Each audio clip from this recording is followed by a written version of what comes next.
last night in the green room of a Justin Timberlake concert. A select group of poker players, Bills documentarians, the guys who talk like this, don't come here, fought and toiled and burned the midnight oil to deliver the best segment in all of sports. It's an honor and a privilege. It's time for Nick's Tears. Thank you so much, Kevin Wildes. Wonderful introduction. Heidi Gardner would have done it better, but That's true. It was a solid job. Heidi was excellent. I mean, she was excellent. Solid job by you there all around. All right, it is that time of year where the eliminated bucket grows. Oh, no. Eventually, 18 teams will join the eliminated tier.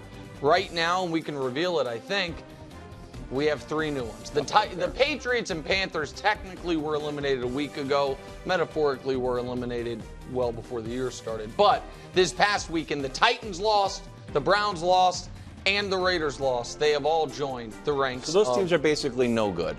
Well, they're eliminated. There's no way they could even. They're if not. They went on a run, they couldn't In get back the on illustrious history of the tiers, we have never had to uneliminate a team. Ouch. They're not mathematically out. But it's not against the rules. But it's not against the rules. But it would be spot on. It is mortifying to have to uneliminate. Can you imagine having to uneliminate a team? Facing elimination, bottom row. These teams, if they lose, they're out. Really? Yeah. If they lose, they're out. They'll all either, they have 1 or 2 wins, all of them. The Jags will have lost to the Patriots. At that point, I'll be ready to say there might be some real problems there.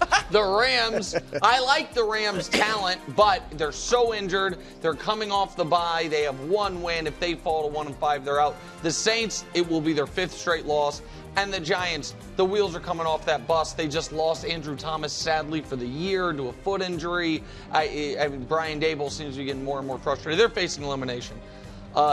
Next one, same caliber, different conversations.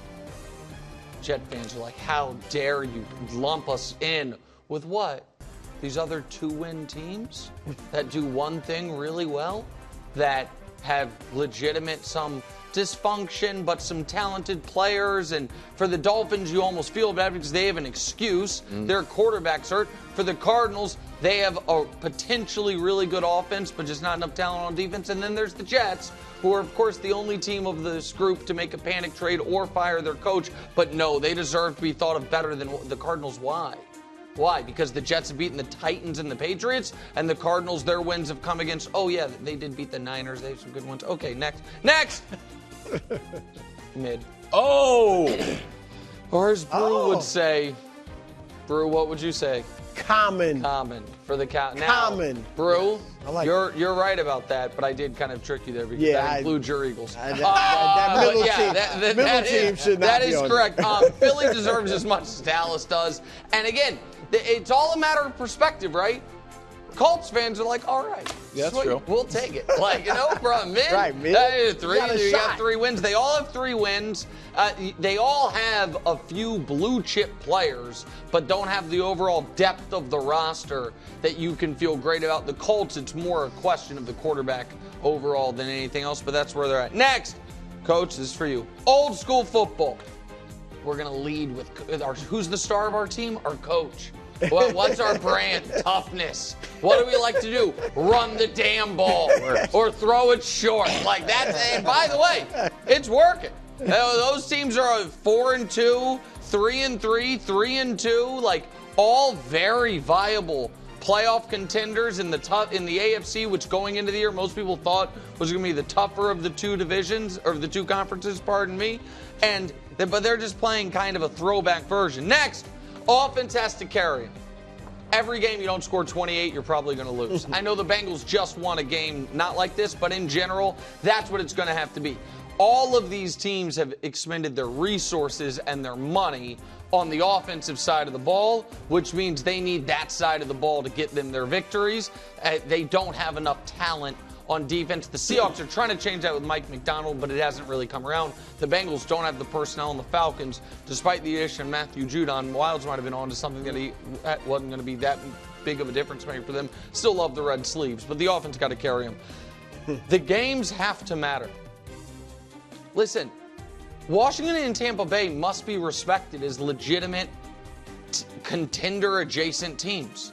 They have to. It's not only what their record is, it's who they've beaten. It's how good they have looked. It's that if we removed our priors from before the year, we would say these are excellent teams. Yeah. They both have veteran head coaches. I understand for Washington, it's a new head coach, but he has been to a Super Bowl. Todd Bowles been a coach multiple times in this league, done a good job. And the Bills, I know people were down on them coming into the year. But Josh has cleaned it up, even if he's not as explosive. And the Niners, despite some tough losses, I think we all have seen the ceiling of that team. So that's where they are. Next group. It's just the NFC North, guys. And those are 4 of the 7 best teams in football right now. You can make an argument for any of these 4 teams really in any ranking within the division. As for the Bears' argument would be, once the quarterback got the rookie jitters out of the way, they've been awesome on defense and on offense. The Packers' argument is, we went 2-0 with our backup. The Vikings' argument is, literally, LeVar Ball never lost. True. And the Lions' argument is, we have the highest ceiling of any of these 4 teams despite the Aiden Hutchinson injury. Next, top-tier contenders. I disagree with Brou only in this regard. Brou, I think, believes that the Ravens are a notch above of Houston. Yep. I don't see it that way. I think they are on the same plane right now, but I think they're both well coached. I think they both have questions on defense, but enough splash playmakers that can do it. Quarterbacks playing out of their mind. Enough weapons on offense for Houston. It's more on the outside. For the Ravens, it's more Derrick Henry-ish. And then last but not least, rested and disrespected. Like coming off a bye and an underdog despite not having lost since Christmas Day 2023. Your back-to-back defending Super Bowl champion, Kansas City Chiefs. Go ahead, Coach. Well, you were obviously bringing sexy back last night. Okay, thank you. I was at the Justin Timberlake concert. While the committee was being overserved in this evaluation right there, and just tuned it in. Overserved. It's disappointing where you have the Lions. Oh. The Lions, to me, need to be in that top-tier contenders list. And let's just look at last week. So Baltimore and Houston, they beat up on a couple rookie quarterbacks, while the Detroit Lions went in and embarrassed the highest-paid player in the NFL. Okay, so there's that. And then let's take a look at where they are in terms of the most important statistic. Okay, points. Okay, points per game, rank.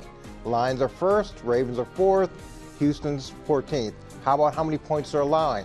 Lions are 8th, Baltimore's 24th, Houston's 15th. But the quarterbacks, right? The next argument's going to be the quarterbacks are so different.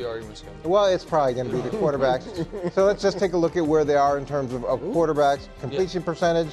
Goff is the highest TD and interception. He's the worst. It's a little bit higher for Lamar. Interception the same for Stroud. Passer rating. He's second, but you can see they're all really, really close.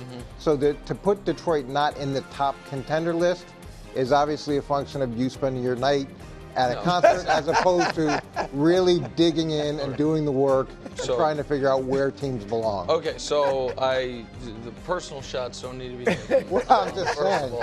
And I checked my phone like 16 times yesterday. I didn't get an invite. Everybody else at the show was invited. All right, I sat in my room. So 2 points. One is, it would be kind of odd to have a tier called the NFC North and to not have the Lions in it. That's first. That's true. But more importantly, make the right tier. More importantly is this: if the Ravens or the Texans had this past weekend lost for the season, the second most important player on their team, I would, take that into account. It's unfortunate, and I feel sick for Aiden Hutchinson, but I think that it is the single most impactful injury in the NFL this season that a contending level team has suffered. Like, I guess the Lions should probably cancel the rest. No, it's not. No. Nobody said they should cancel the rest of their season. The point is that I don't think that they are going to be able to stay top 8 in the league in points per game allowed without a pass rusher that has created half their sacks and half their total pressures from the team. I think the Lions are excellent. The committee thinks they might be, as high as the 4th best team in the league, but I think that Hutchinson injury is devastating. So you can't. I couldn't have them quite on the same level as Baltimore and Houston. Coach, you'll like this. Jets, Jets. Will not like that. Why would Coach like Coach that? does not like the Jets. He picked them to win the division. Yeah, you're right. I'm not saying they got to make a huge jump, but they should be at least on the mid-level, and maybe, and I know it doesn't fit the name, old school football, but maybe even on that level with Older the players, old football. Old football. But now, look, we know, I think it's fair to say they have a top 5 defense. They're second overall in defense, and they're 7th in points per game. So if you want to throw in, defense is fine. But and it's not all on the kicker, but a few, and these aren't even, I mean, you miss a 55-yarder, okay. A 50-yarder, I can even live with that because you would have beat Denver.